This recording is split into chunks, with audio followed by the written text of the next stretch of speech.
Gloria a Dios por tener un Dios tan bueno, ¿verdad? Ese Dios que nos ministra, ese Dios al cual adoramos en espíritu y en verdad, y Él se goza en medio de la alabanza de su pueblo.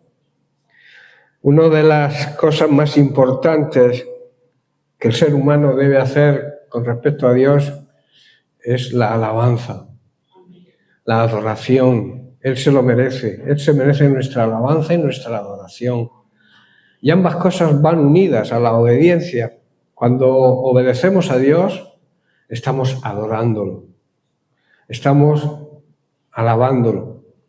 Y en esa alabanza Él se manifiesta, Él derrama de su amor y de su misericordia. Él habita en medio de la alabanza, dice la palabra de Dios, y es verdad. Así que bien, vamos a participar de la palabra de Dios, del mensaje que Dios tiene hoy para nosotros, porque también es para mí. Cuando lo preparo, el Señor me habla, me ministra, y es una cosa que a veces pensamos que escuchar un sermón más y ya. No se trata de un sermón más. Aquí no venimos a escuchar sermones. Aquí venimos a que Dios nos dirija con su palabra, a través del Espíritu Santo que nos la va revelando, pero no para que acumulemos sermones y sermones en nuestro disco duro, sino para que esa palabra de Dios que Dios cada día que nos reunimos nos habla, podamos ponerla por obra, que es de lo que se trata. Si no, estamos perdiendo el tiempo, estamos siendo religiosos y a Dios no le agrada la religión. Dios quiere tener una buena relación entre nosotros, que estemos en su presencia, que le busquemos, que hablemos con Él en oración, que le busquemos cada mañana antes de empezar cualquier faena. Lo más importante, y si quieres que el día sea bueno y se produzca grandes cosas en ese día, lo primero que tenemos que hacer es buscar la presencia de Dios y que esa presencia nos acompañe durante todo el día. Es importante, recordamos lo que Moisés dijo. Dice, si tu presencia no va conmigo, yo no me muevo. Pues nosotros deberíamos hacer lo mismo. Si la presencia de Dios no nos acompaña cada hora, cada momento, cada segundo de nuestra vida, no deberíamos movernos porque nos vamos a equivocar. Ahora, si estamos en su presencia, nos va a mostrar el camino a seguir. Por eso hoy te digo, iglesia, levántate y resplandece. Este es el título del mensaje de hoy. Es tiempo de levantarse. ¿Qué significa levantarse? Ponerse de pie, ponerse firme, ponerse a la orden de aquel que nos dirige. Por eso repito, es tiempo de levantarse y de resplandecer. Somos la luz del mundo, ¿verdad? Lo dijo Jesús, Él era la luz del mundo, pero cuando Él partió, digo, yo me voy, pero ahora la luz tenéis que continuarla vosotros porque sois mi cuerpo espiritual. Por eso tenemos que resplandecer. Este mensaje está basado en el libro de Isaías, en el capítulo 60, versículo 1, donde vemos unas palabras de ánimo. Yo quiero que esta prédica sea una predicación de ánimo a la iglesia, de exhortación también, de hacer las cosas como Dios las ordena, que empecemos a movernos, que no estemos estancados. Hay hermanos, hay personas dentro de las congregaciones que no avanzan, están estancados en el mismo sitio, ni para adelante ni para atrás, como yo suelo decir. Y tenemos que ir pasando de nivel, ir avanzando espiritualmente, creciendo, madurando espiritualmente. Repito, Isaías 61 dice, levántate y resplandece. ¿Por qué? Porque ha venido tu luz y la gloria de Dios ha nacido sobre ti. Yo veo aquí unas grandes palabras de ánimo del Señor, ¿verdad? Que son palabras del profeta, pero son palabras inspiradas por Dios en la boca del profeta para animar y levantar a la iglesia. La gloria de Dios se levanta para resplandecer sobre nosotros, su iglesia. Y nuestra luz también debe brillar para que todos la vean. La luz no se esconde, ¿verdad? La luz tiene que estar en el candelero para que alumbre toda la habitación. No venimos a la congregación por costumbre o por hábito o por liturgia. No venimos por tradición tampoco. Venimos porque Dios tiene una palabra de ánimo, de impulso y de vida para nosotros cada día. La palabra de Dios es vida, da vida. El profeta no dice, si quieres, levántate, ¿verdad? Es un mandamiento, levántate. No dice, cuando tengas gana, resplandece, sino que resplandezca. Es una orden divina, levántate y resplandece, iglesia. Analicemos la palabra levántate. Levántate significa no te quedes caído. Hay personas que caen y se quedan pegadas al suelo. Pero el Señor te dice, levántate. No es las veces que caigas, sino las veces que te levantes. Dios te va a tender siempre la mano para levantarte. Hay momentos en la vida donde el cansancio nos quiere dominar. El cansancio espiritual también, emocional, incluso el cansancio físico. El enemigo nos susurra, ya no sigas, no tienes remedio, ya es suficiente, no hagas nada más y no da resultado. Esas son palabras de desaliento y lo que Dios te quiere es alentar. La voz de Dios es más fuerte que la voz del desaliento. Cuando pensamos en alguien que supo levantarse en momentos de caídas, tenemos que recordar a David, quien después de sus errores que tuvo, de sus batallas, de sus lágrimas, de arrepentimiento también, siempre encontraba un lugar para fortalecerse en Dios. La Biblia dice que David se fortaleció en el Señor su Dios. El texto se encuentra en el primer libro de Samuel, capítulo 30. Y vamos a leer algunos versículos a partir del 3. Dice, llegó pues David con los suyos a la ciudad y se encontró que estaba quemada y que sus mujeres, sus hijos e hijas habían sido llevadas cautivas. Vaya panorama, ¿verdad? La ciudad quemada y la familia había desaparecido. Entonces David y su gente que lo acompañaba lloraron a voz en cuello, hasta que les faltaron las fuerzas para llorar, quiere decir. Esto era un gran desaliento, ¿verdad? Pero luego vemos lo que David hace en el versículo 6, dice, David se angustió mucho, se desalentó mucho, porque el pueblo hablaba de apedrearlo, porque le culpaban a él. Pues el alma de todo el pueblo estaba llena de amargura, cada uno por sus hijos y por sus hijas. Pero aquí está la clave. Pero David halló fortaleza en el Señor su Dios. La fortaleza viene del Señor siempre. Si tú andas debilitado en tus fuerzas, tanto físicas como espirituales, tienes que buscar, antes de tomar ninguna decisión, fortalecerte primero en el Señor. El escenario es completamente conmovedor.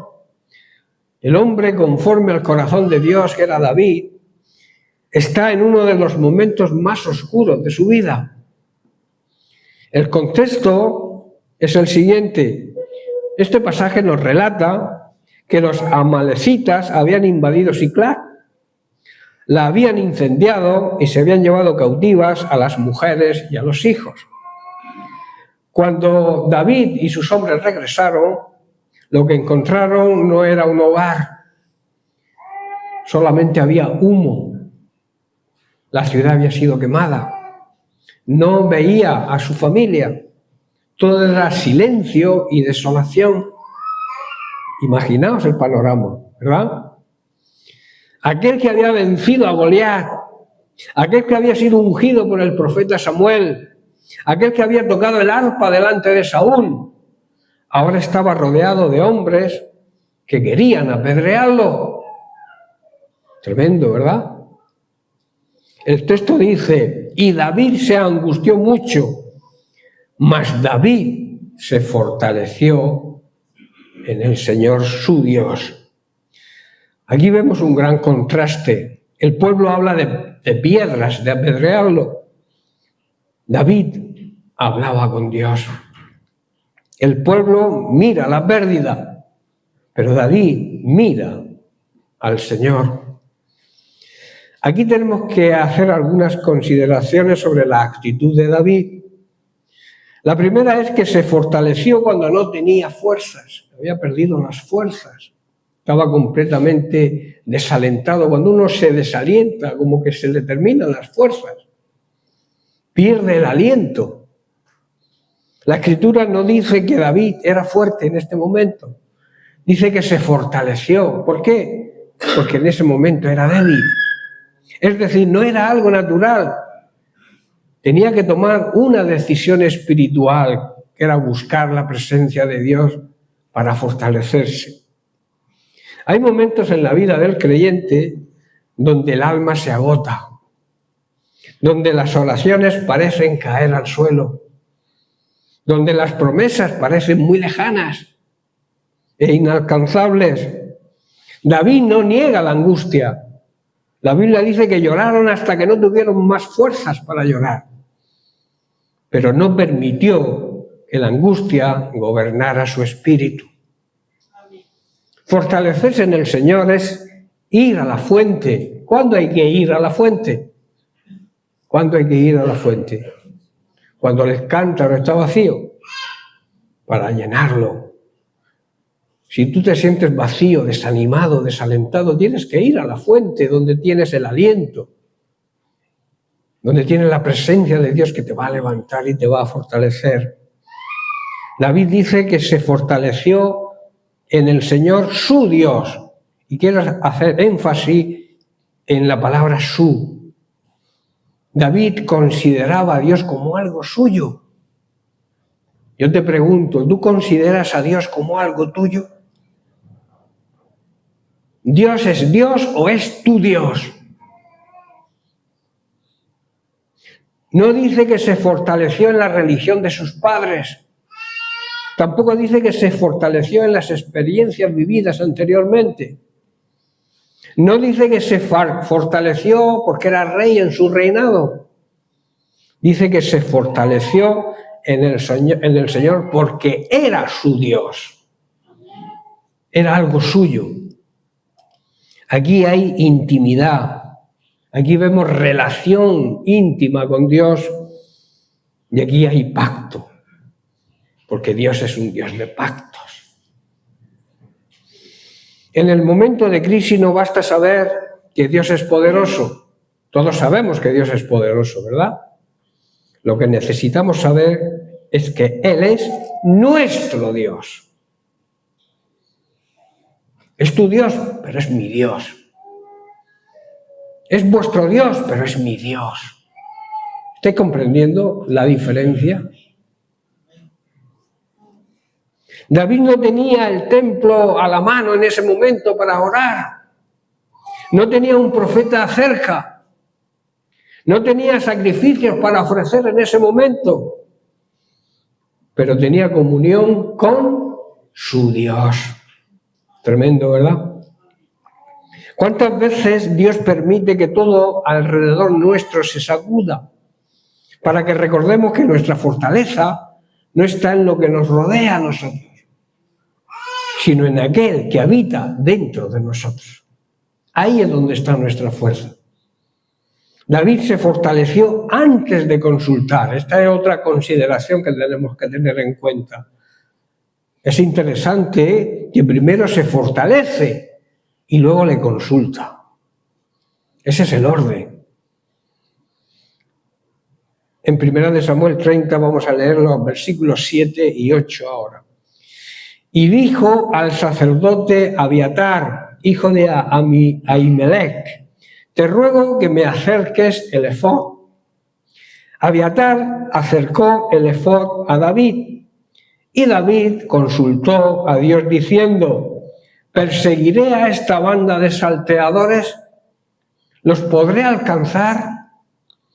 Y Dios le dijo: síguelos, porque ciertamente los alcanzarás y de cierto librarás a los cautivos.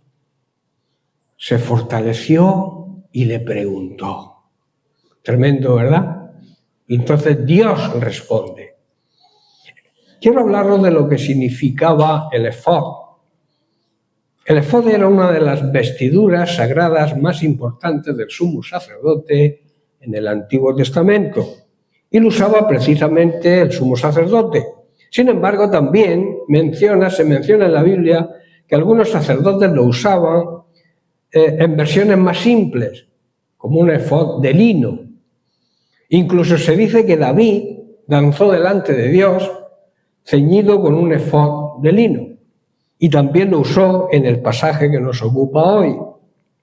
Cuando David quería consultar a Dios, o un rey quería consultarle algo a Dios, pedía que le trajeran el efod. El efod estaba asociado con revelación y con dirección divina. Ahora, ¿qué simboliza el efod? Aquí encontramos algo muy profundo. Primero, representación e intercesión. Las piedras que llevaban, esa vestimenta llevaba unas piedras en los hombros donde tenían grabados los nombres de las 12 tribus de Israel. Esto simbolizaba que el sacerdote llevaba al pueblo sobre sus hombros delante de Dios. Era una carga que el sumo sacerdote llevaba. Los hombros representan fortaleza, fuerza. El sacerdote cargaba espiritualmente al pueblo sobre sus hombros. Esto es una hermosa figura de Cristo, hermanos. Nuestro sumo sacerdote, quien nos lleva y nos conduce ante el Padre. En segundo lugar, el efod significaba responsabilidad espiritual. El efod no era una prenda, digamos, decorativa o llamativa. Era una prenda ministerial. Indicaba servicio, indicaba consagración, indicaba santidad, indicaba separación para Dios. El sacerdote no vestía el efod para lucirse, sino para ministrar. ¿Estáis entendiendo? El efod nos habla de carga por el pueblo en oración, de ministración con responsabilidad, buscar la dirección divina antes de actuar, vivir en consagración y vivir en santidad. Hoy no nos vestimos un efod literalmente, ¿verdad? Pero sí estamos llamados a vestirnos de Cristo y de ejercer su sacerdocio espiritual. El verdadero efod apunta a Jesús, nuestro eterno sumo sacerdote, que no lleva nuestros nombres en piedras como la llevaba el sumo sacerdote, sino los lleva escritos en sus manos, sus pies y su costado. Tremenda simbología, ¿verdad? Y la pregunta final no es si conocemos qué era el efod, sino si estamos viviendo como sacerdotes que llevan cargas delante de Dios. David primero afirmó su corazón y luego viene la dirección de Dios. Esto habla de la necesidad de seguir el verdadero camino que Dios nos muestra a través de su palabra. Un corazón desesperado y sin dirección divina puede tomar decisiones equivocadas. Un corazón fortalecido en el Señor siempre espera la voz de Dios. La fortaleza espiritual no es ausencia de sufrimiento ni de dolor, es estabilidad en medio del sufrimiento. ¿Estáis entendiendo? El sufrimiento nadie lo niega en la Biblia. Hoy sí hay ciertas sectas por ahí que dicen, para de sufrir. El sufrimiento es algo que el creyente debe andar en el sufrimiento, porque participamos del sufrimiento de Cristo. Si Cristo sufrió, y sufrió hasta lo máximo que se puede sufrir, nosotros por amor a Él, por compromiso con Él, también tenemos que aceptar el sufrimiento. Y Dios, a través de su fortaleza espiritual, nos da estabilidad en medio del sufrimiento. Cuando todo se ve contra ti. David había perdido a su familia, había perdido la ciudad y ahora estaba perdiendo la confianza de su gente, de sus hombres. Humanamente hablando, estaba solo. Esto es un motivo de desánimo total, ¿verdad? Pero cuando alguien se queda solo con Dios, descubre que nunca estuvo solo. Tal vez hoy pueda haber alguien aquí que se sienta así, no lo sé, incomprendido, quizás señalado, herido. Debes aprender de David. No busques primero defenderte, busca primero fortalecerte en el Señor. La fortaleza en el Señor produce la victoria.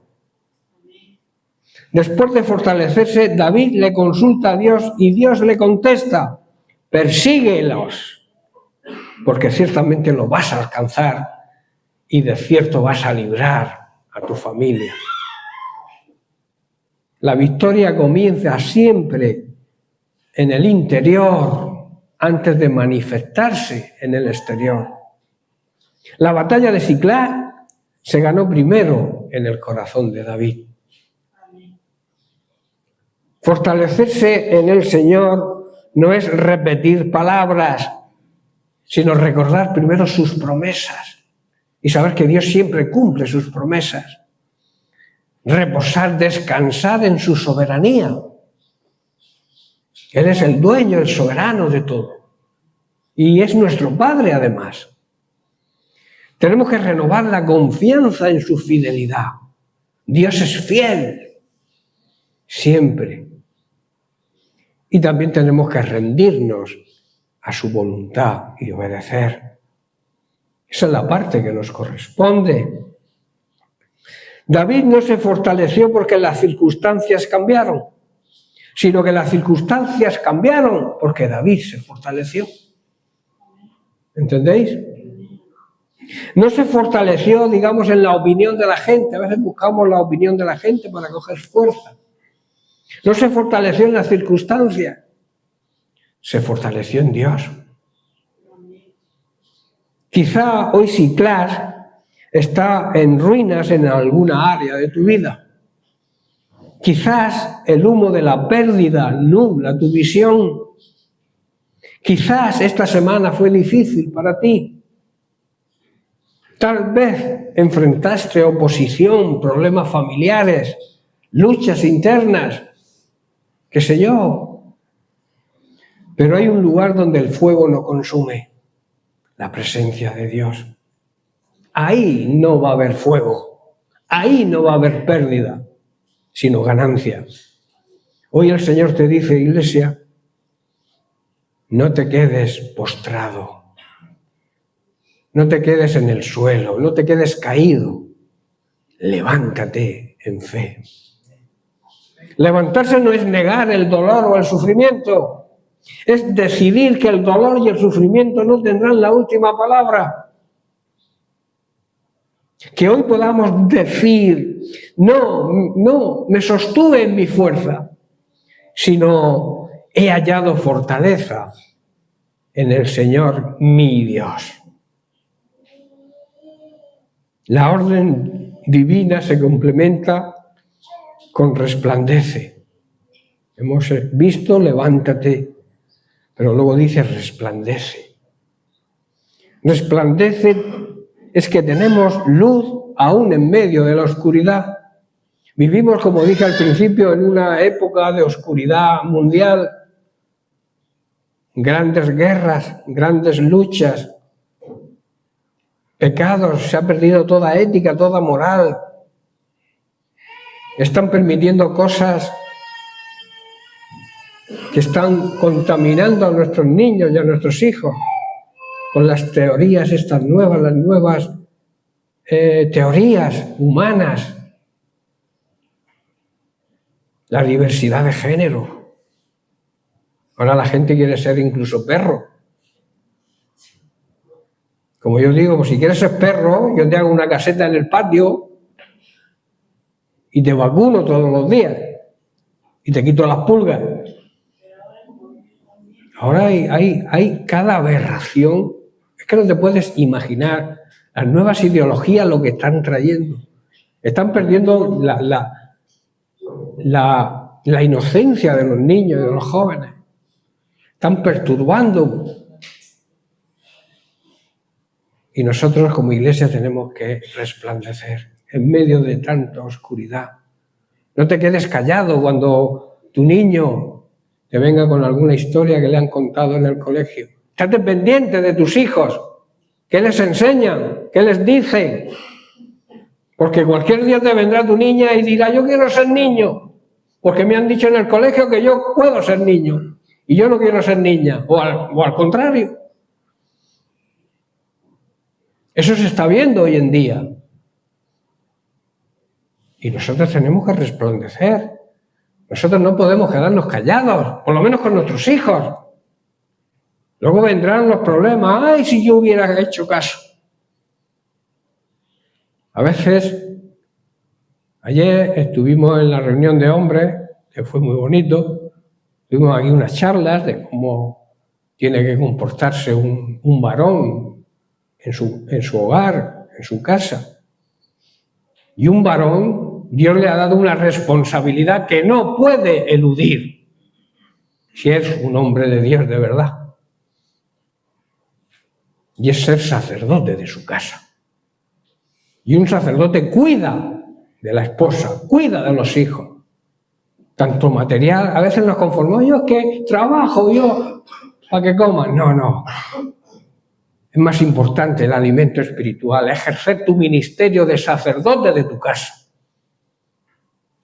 Muchos hogares se destruyen porque el hombre deja su responsabilidad.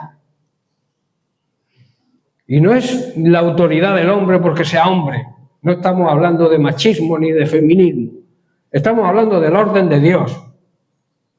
Que la autoridad que tiene el esposo es la autoridad de Dios, no la del esposo. Y la autoridad que Dios delega en el esposo tiene que ejercitarla, y si no está pecando. Y si no, su casa se va a destruir. Porque no está en el orden de Dios. Hay mujeres que cuando un hombre no se levanta, pues las pobres mujeres tienen que estar ahí peleando y luchando. Pero no es el orden de Dios. Por eso hay fracaso, incluso en las familias cristianas o llamadas cristianas. Porque no todo es cristiano, todo el que va a una iglesia. El cristiano hay que demostrarlo. Si Dios te ha puesto de sacerdote de tu casa, tú tienes que ejercer tu sacerdocio. Porque es un sacerdocio real. Nosotros sois linaje escogido. Somos una iglesia elegida por Dios, un pueblo elegido por Dios. Pero también somos sacerdotes al servicio del Rey. Y cuando no actuamos de esa manera, estamos yendo en contra de Dios. Y así nos va, o así les va a mucha gente, a muchas familias supuestamente llamadas cristianas, que tienen los hogares destruidos, los hijos en el mundo, los hijos con problemas mentales incluso, porque la persona, el hombre, donde Dios ha puesto la responsabilidad, no la ejerce. Pero a veces somos tan tercos que seguimos igual, no cambiamos. Debe haber un cambio radical, que esta predicación sirva no para escuchar un sermón más, para que si tú te identificas con esa situación, que empieces a cambiar. Tú eres el único que puede hacer el cambio. Yo te puedo aconsejar, pero tú tienes que dar el paso y decir, cambio ya. Yo quiero recuperar a mi familia, quiero recuperar a mis hijos, quiero vivir como Dios manda. o acepta tu sacerdocio y ejércelo. Amén. El texto de Isaías 61 dice, porque ha venido tu luz. No dice que la oscuridad desapareció primero, ¿verdad? De hecho, los versículos siguientes hablan de tinieblas sobre la tierra. Pero aún en medio de la oscuridad, la luz de Dios brilla. En el Nuevo Testamento vemos a Pablo de Tarso y a Silas, que cantaban himnos en la cárcel. En el último rincón supuesto, yo me imagino a Pablo y Silas con ratas rodeándoles, con el cebo puesto. ¿Sabéis lo que es el cebo? Una especie de artilugio que los tenían presos, que no se podían mover. Incluso le hacían heridas en los pies. Pero en medio de todo eso dice que cantaban himnos. Y los presos los oían. O sea, que no cantaban en voz baja. Cantaban bien, bien fuerte. Humanamente no era momento de cantar, ¿verdad? No estaban en una situación para cantar. En cambio, espiritualmente era el mejor momento para hacerlo. La alabanza en la prueba es la luz que desorienta al enemigo y abre las puertas de nuestras prisiones. Sabéis que se abrieron las puertas, ¿verdad? Yo me imagino las puertas estas automáticas que te acercas y se abren solas. Así me imagino yo esta escena de Pablo y de Silas. Iban andando y las puertas iban abriéndose solas. El poder de Dios, el poder de la alabanza. Resplandecer no significa que no tengamos problemas. Significa que los problemas no pueden apagar lo que Dios ya ha encendido. En 1 de Pedro capítulo 2, verso 9 dice, mas vosotros sois linaje escogido, real sacerdocio, nación santa, pueblo adquirido, comprado por Dios con un plan y con un propósito, para que anunciemos las virtudes de aquel que nos llamó de la oscuridad, del pecado, de la ignorancia de Dios, de las tinieblas, a su luz admirable, que es Jesucristo. Iglesia, tú no eres cualquier pueblo. Dios puso algo en nosotros que el mundo no puede dar ni quitar. Eso tenemos que tenerlo claro. Nosotros somos un pueblo elegido por Dios. Dios puso algo en nosotros. Y ese algo tenemos que tenerlo vivo, avivarlo cada día, esa luz. Como he dicho, somos sacerdotes al servicio del Rey. Somos una nación santa, consagrada, significa consagrada y apartada con un propósito. Somos posesión exclusiva de Dios. ¿Por qué? Porque nos compró con la sangre de Cristo.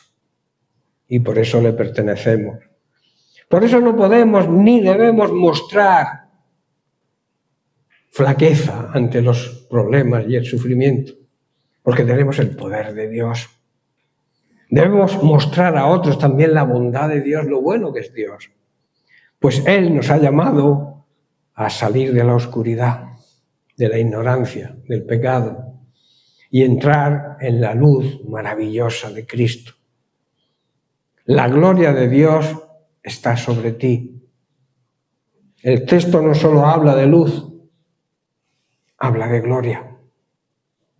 Porque dice, y la gloria de Dios ha nacido sobre ti.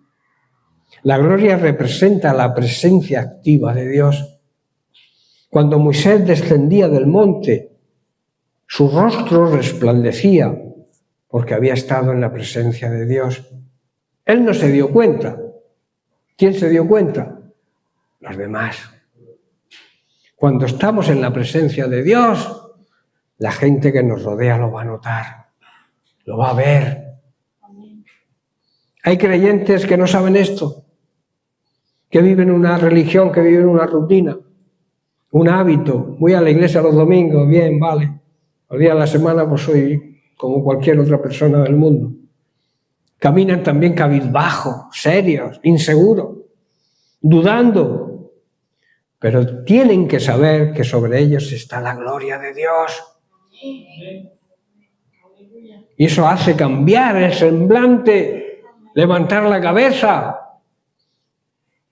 coger seguridad. El mayor seguro es estar en la presencia de Dios.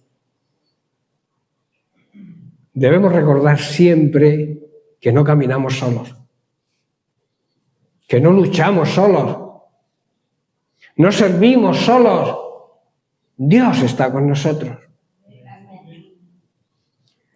Una iglesia motivada es una iglesia imparable. Por eso necesitamos motivación. Esa motivación que nos viene hoy precisamente a través de este mensaje de motivación, de ánimo.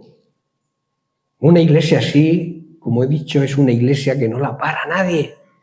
Cuando el pueblo entiende quién es en Dios, algo cambia. El que estaba desanimado comienza a orar con fervor. Aquel que estaba callado comienza a testificar. Y el que estaba débil comienza a fortalecerse. La motivación del cielo no es una emoción pasajera, es una convicción profunda de nuestro ser. Dios no terminó contigo. Lo que comenzó en ti lo va a perfeccionar. Filipenses 1:6 dice, estando persuadidos, o sea, teniendo la seguridad de esto, que el que comenzó en vosotros la buena obra, la perfeccionará. No dice la terminará, porque al final la terminará, pero la va perfeccionando cada día, hasta conseguir lo que Él quiere conseguir de nosotros. ¿Hasta cuándo? Hay una meta, hay una fecha, donde se va a consumar esa perfección, que es el día de Jesucristo, cuando Jesucristo regrese. Una obra que Dios comenzó. El apóstol Pablo no dice la obra que habéis comenzado vosotros, sino la obra que Él comenzó. La salvación no nace del esfuerzo humano, sino del propósito eterno de Dios. Él tomó la iniciativa. Él te llamó. El Espíritu Santo te trajo convicción de pecado. Él te transformó. Si Dios empezó la obra en tu vida, no fue por casualidad, fue por gracia. Una obra que Dios continúa. No dice que la dejó a medias, ¿verdad? No dice que la abandonará si fallas. No dice eso, ¿verdad? Dice que la perfeccionará. Cada día la irá perfeccionando. Este término implica completar, terminar, llevar a su plena madurez. Dios no trabaja por impulso. Él trabaja con propósito. Lo que inicia, Él lo sostiene. Lo que siembra, lo hace crecer. Cuando tú siembras algo, ¿crece o no crece? ¿Qué haces tú para que crezca? Nada. Tú siembras la semilla, eso sí. Pero ¿quién le da el crecimiento? ¿Quién hace que algo que muere en tierra, que se entierra bajo tierra, salga con una nueva vida? Eso es cosa de Dios. Pues lo mismo ocurre con la obra que comienza en nosotros. Al final la va perfeccionando y al final va a salir esa nueva vida. A veces miramos nuestras debilidades y pensamos que no avanzamos. El que trabaja en nosotros es perfecto. Y el proceso es progresivo y va avanzando. Y una obra también con fecha gloriosa, como he dicho, hasta el día de Jesucristo. Hay una meta, hay un día señalado, hay una culminación. Ese día será el encuentro con Él. será el momento de rendir cuentas y también será un momento de gloria. Y cuando ese día llegue, no veremos una obra no terminada, sino un proyecto terminado por la mano fiel de Dios. No te quepa duda de eso. Tal vez hoy te sientes a medio construir, puede ser. Tal vez ves más andamios que paredes firmes en tu vida espiritual. Pero recuerda, no eres un proyecto que Dios ha abandonado. Eres una obra en proceso. El Dios que te llamó no se arrepiente de su llamado. El Dios que comenzó la buena obra la terminará. Descansa en eso, pero persevera en eso. La fidelidad de Dios es más grande que nuestra fragilidad. Levántate en tu fe, aunque tus emociones estén débiles. Resplandece con tu actitud, con tu forma de comportarte, aunque el entorno que te rodee sea oscuro. Confía en la gloria de Dios que está sobre tu vida. No es tiempo de retroceder, hermanos, estamos cerca de los últimos tiempos, no podemos retroceder, como suelo decir yo, un paso atrás ni para tomar impulso. No es tiempo de callar, es tiempo de declarar nuestra fe. No es tiempo de dormir, es tiempo de despertar. Efesios 5:14 dice, por lo cual dice, despiértate tú que duermes y levántate de los muertos espirituales. ¿Y qué dice? Y te alumbrará Cristo, la luz de Cristo vendrá sobre ti. Este versículo es un llamamiento urgente de Dios al creyente. El apóstol muestra que es posible estar espiritualmente dormido, aún siendo cristiano, puedes estar dormido. Dormir espiritualmente no significa estar muerto en delitos y pecados, ¿no? Porque el creyente ya ha sido vivificado, hemos recibido la nueva vida en Cristo, sino simplemente vivir descuidado, indiferente, acomodado, sin la vigilancia ni el fervor que Dios desea. Por eso el texto presenta 3 llamados. El primero dice, despiértate, tú que duermes. Es un llamado a sacudir la pasividad espiritual. A veces el cristiano se acostumbra a la rutina, oye la palabra, asiste a reuniones, pero el corazón no tiene frío. Predíqueme usted, padre, por un oído me entra y por el otro me sale. Dios nos llama a despertar del conformismo. El segundo llamado, levántate de los muertos. Aquí se habla de separación, de separarse de todo aquello que pertenece a la vieja vida. Las obras de las tinieblas, las obras de la carne, lo que antes hacíamos. Costumbres del mundo, tradiciones, pecados ocultos, pecados que toleramos porque consideramos que todo el mundo lo hace y no le damos importancia. Pero sí la tiene. El creyente no puede vivir como si todavía estuviera entre los muertos espirituales, porque hemos resucitado a una nueva vida. Y el último, y te alumbrará Cristo. Cuando el creyente despierta y se levanta, Cristo vuelve a iluminar su vida. Su presencia trae claridad, su presencia trae gozo, trae dirección y trae una comunión con Él renovada. Muchos problemas, y ya estoy terminando, muchos problemas espirituales no se deben a la falta de conocimiento, sino a que estamos en un sueño espiritual. La solución no es más información, sino despertar. Cuando el creyente vuelve su corazón al Señor, la luz de Cristo vuelve a brillar con fuerza en su vida. En resumen y para terminar, Dios sigue diciendo hoy a su pueblo: despiértate, levántate y deja que Cristo vuelva a alumbrar tu vida.